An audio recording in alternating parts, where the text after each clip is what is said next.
15's weekly wrap up, and working on stuff. Boy, am I working on stuff. And some of the new stuff is, finally, I'm going to start the Melisma Course. So the intro of the Melisma Course is one of the things that are coming out. And besides that, we've got a little wrap-up coming up about On the Street Where You Live for Nate Pruitt and Rick Vanderveer. And then back to the Tony Lindsay, My Girl stuff, all of it coming up. So check out. You're going to be seeing the Melisma Course is the next thing that you'll be seeing very soon here, if not today. Okay, so that's what's going on here. Now, besides that, it's musical tip of the week time. And let me talk about what I want to do with a musical tip of the week. So last week, I tried to recap and pull everything together and give you what I consider an amazing tip if you'll simply practice it. And that is to take drone sounds and then hit the root or the starting note of whatever key you're in. For example, if you were in the key of C, then you would hold down a C and or have a drone sound, a constant sound of C, or if in the key of G, the constant sound of G. Whatever key you're in, the name of that key is the drone. And hold that note down and then sing major scales against that note. Sing notes in thirds, sing chromatic scales.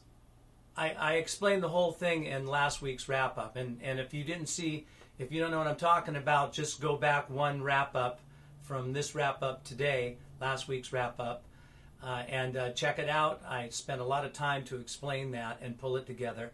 And all of that was to pull things together all the way from at least 5 or 6 wrap-ups. I was building this idea of showing you how to pull all of these things together, and step by step, and I thought last week was kind of the recap of that.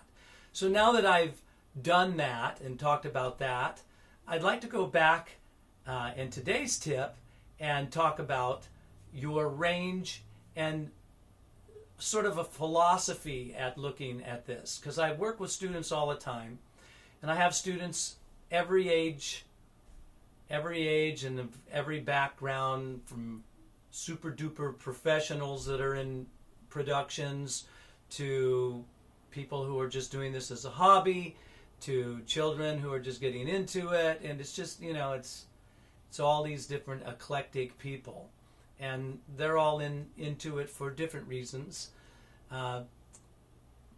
So I'm saying that let's talk about a certain group of people that come to me.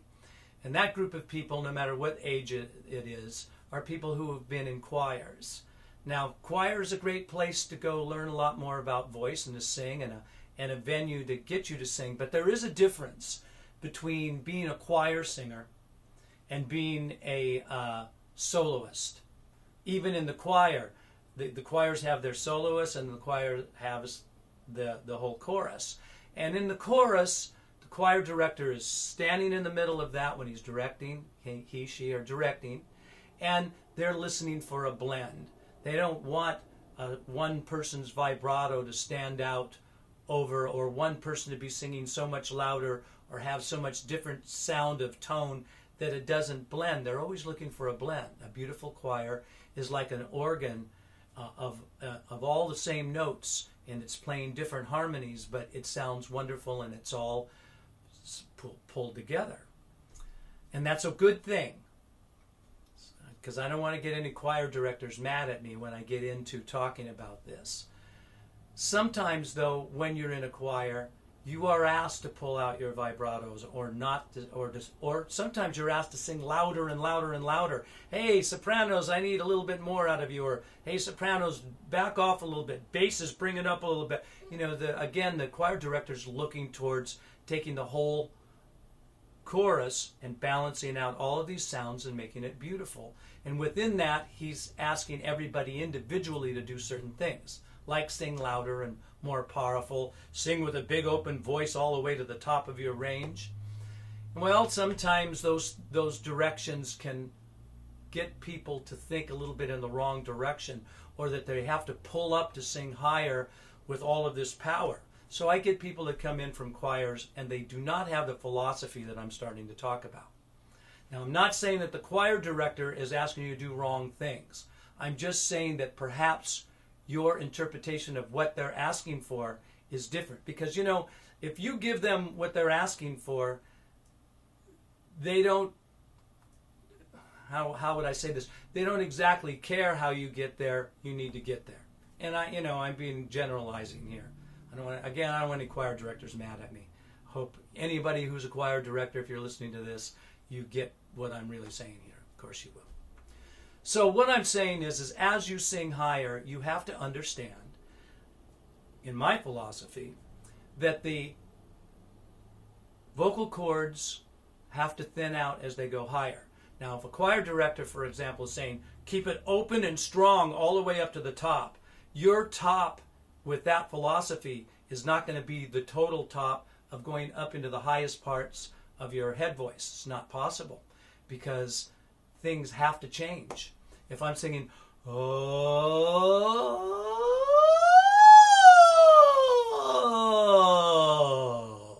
as I go to those higher notes, if I tried to go, oh, that's what happens. You hear it happen all the time. Trying to keep it open and really mouth, jaw drop, throat open in the back. And that's another point I want to talk about. Is again, when people are talking about drop the jaw, open the throat, you have to understand that every vowel sound in our language, oo, o, e, a, as we're doing these different vowel sounds, the shapes are changing in our throat. Most of the time when somebody's thinking about drop the jaw and open the throat, they're thinking from an ah vowel sound, because lots of people train in the beginning singing ah. And those directions make a little more sense for that shape, but not necessarily for an oo vowel sound, because it's a lot more narrow. And so is an e vowel sound. It's a closed vowel. And the difference between the open and closed vowels is also something that needs to be a consideration as you're vocalizing from the bottom to the top of your range. Now, everybody's looking for power as well as the ability to sing high and to sing powerful all at the same time. Even in the choirs, at points of time, that's what everybody's being asked to do. But now here's where it changes. You do let your tone thin out as you're singing higher. And believe it or not, the higher you sing, the less air you need, but not air support. The support stays the same. See, air support just causes you fill yourself full of air, the vocal folds and your lungs are full of air, and they create a compression, and the vocal folds come together and they make a seal. And then as you're singing from lower to higher, the vocal folds are stretching, and then when they get to a certain point in your range, they make an adjustment and they start to dampen. And as they start to dampen, the vocal folds that you're singing on is less and less and less and less. So you can't put more and more and more and more against something that's becoming less and less and less and less. You have to focus the air and allow the vocal folds to thin out and to shorten up as you continue to have a focused airflow against it, but allowing that airflow to decrease, not from the support, but in the focus of it. If we were thinking about a trumpet player blowing through the trumpet mouthpiece, different mouthpieces have wider and smaller bores. To get a real high note, that they have certain mouthpieces to get high notes on the trumpet. They have mouthpieces that the bore is different in than the mouthpieces to get maybe a big, deeper, rich sound. So again, even in a musical instrument, you can start to see how getting the high notes and getting the low notes is a little different. Now, us as singers, we have to be able to make those adjustments. We don't need a mouthpiece because our mouthpieces are vocal cords. And as we're singing higher, it's constantly metamorphosizing and changing. So the trick to sing powerful up on the top notes is not pushing really, really hard and trying to sing really loud. That will hurt you, it will decrease your range, and you won't make your full range. It's not possible.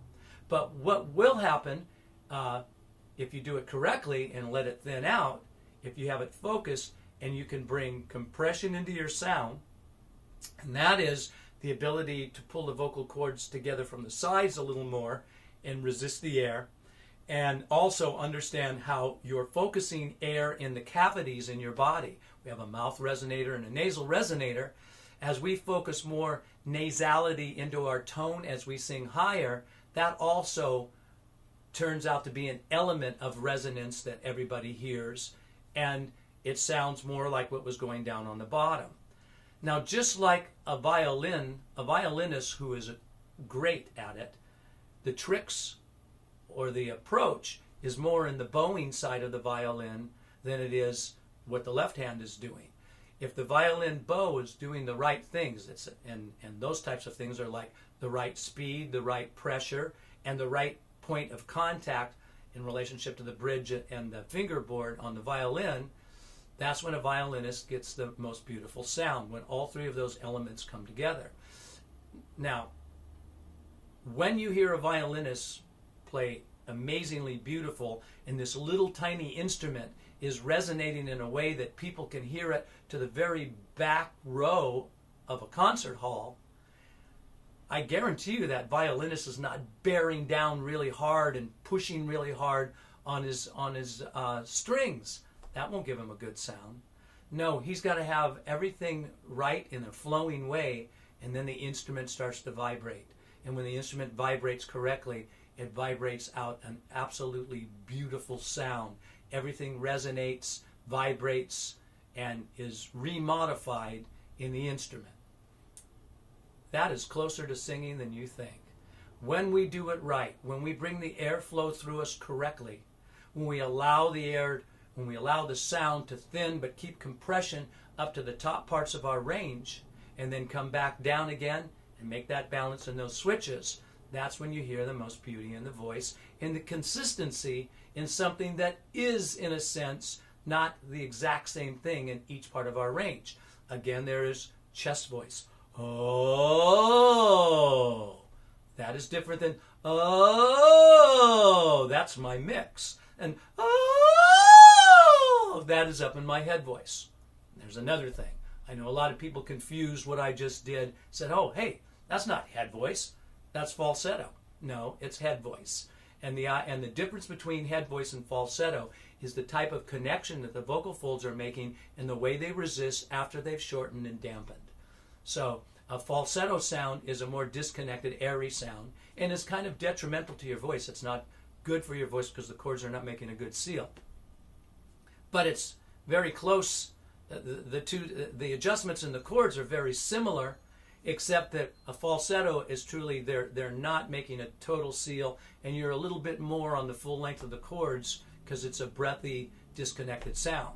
Actually, falsetto is closer to the sound that you hear in a very old voice, where they're starting to sound like talking like this with a whisper or the Godfather kind of sound in their voice. When you hear that, what's happening is the vocal folds are not making a very tight seal. And so a young voice, the vocal cords are very strong, and they're making a tight seal. Now, inside the vocal folds, we have two tendons. Those tendons are two little white tendons. They look like the same things that you see when you're peeling the dark meat off of a turkey, and you see all that white, bony cartilage kind of stuff. That same material is there's one in each of our vocal cords, and it's very flexible, and it stretches, and it's very important to make everything work right. And when it's young and strong and pliable, you have a very good sounding voice, both in speaking and in singing. Plenty of power. So the power comes from being flexible in your sound, the same way yoga, in a way, strengthens a person's body, not like someone who's lifting weights and bulking up, but like someone who's moving their body around in different ways, and all of the muscles are balanced in the right way. We're looking for that same kind of stretchy balance inside the vocal folds, not activating underneath the chin here, which is known as the digastric and hyoid muscles, the muscles involved in swallowing, keeping the larynx in a balanced position in the middle of the neck as we sing from lower and higher. And if we stick a thumb underneath here and put your fingers here, and ladies, it's a little harder to find, so run your fingers along your chin and down and try to find a little bump. Feels like a little arrowhead. And then, ooh. I did that. Things remain soft and easy here. This moved a little bit. It's going to come up just a little bit. It's going to catch, and that's what you're feeling. That's okay, but you don't want it to be pulling extremely up high in your throat as you're singing higher, and you don't want this to get hard or feel like it's creating tension. Now this also is with the feeling of vowel sounds. If you're singing a song and different consonants are happening, if you just stick your thumb under here and start talking like I'm talking right now, you're going to feel movement because the tongue is moving around to help articulate the pronunciation of the words. So, talking about getting this feeling on sustaining vowels first, and then the consonants come into play afterwards. Now, I'm giving you a lot of information right now. I've talked about all of these things in various wrap-ups before and tips. I've talked about how the consonants play a role, how the vowel sounds are open and closed, and they're different shapes, and that you should vocalize high up and down through your range. But I want to still get farther into helping everybody understand that as you sing higher, you need to have a philosophy that allows you to go to the high notes instead of thinking, I drop the jaw, I sing from the diaphragm, I sing with all of this power, I pull it up to the top, and I got to work so hard to do it. That is not, just look at all the great singers. It always looks easy. And the reason why it always looks easy in the great singers is because that's the only way that's right. The way that's right is to in a natural way, move from one part of your range to another part of your range without these muscles fighting and without these outside muscles fighting. Also, get in front of a mirror and watch yourself, that you're not wrinkling your foot, open your eyes wide, grimacing, doing these things, trying to hit high notes. All of those things are secondary tensions. All these outside muscles in your face, they're not even biologically connected to your voice muscles, but they're sort of married to each other in the mind. If you're grimacing your face, 99% sure you're tensing the back of your soft palate and activating these muscles that do play a role in singing. So what am I saying here for the musical tip? I'm saying take your shapes again. Understand that as you're singing higher, you've got to go into this I call that the squeaky door vocal fry. Not only I, many teachers and many people who understand voice understand vocal fry as a trick to get you up into the high notes. And the reason why it works is because you're not pushing much air through yourself. Just a little like when you wake up in the morning, and then turn it into a note. You can start to feel up there in real high notes, and then take that and stretch it up and down a little bit,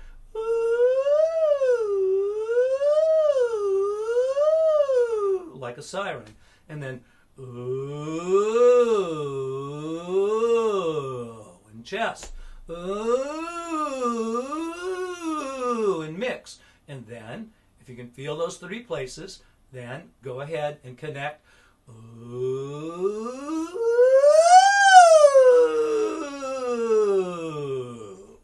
up through your three parts of your range.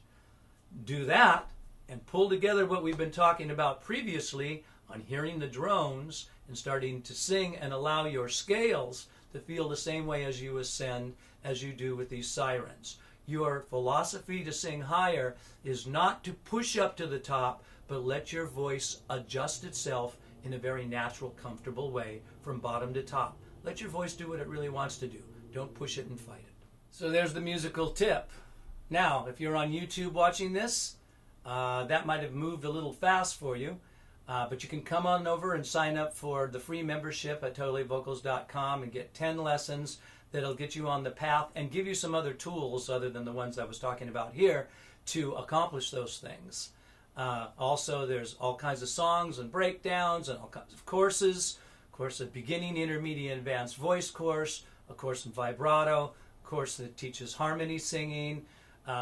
Just started a course in melismas, which is vocal licks in blues and R&B style of music, and it's lots of fun. So that's also on the website now. And just So much information over here. It's all about singing. The content constantly grows here at totallyvocals.com.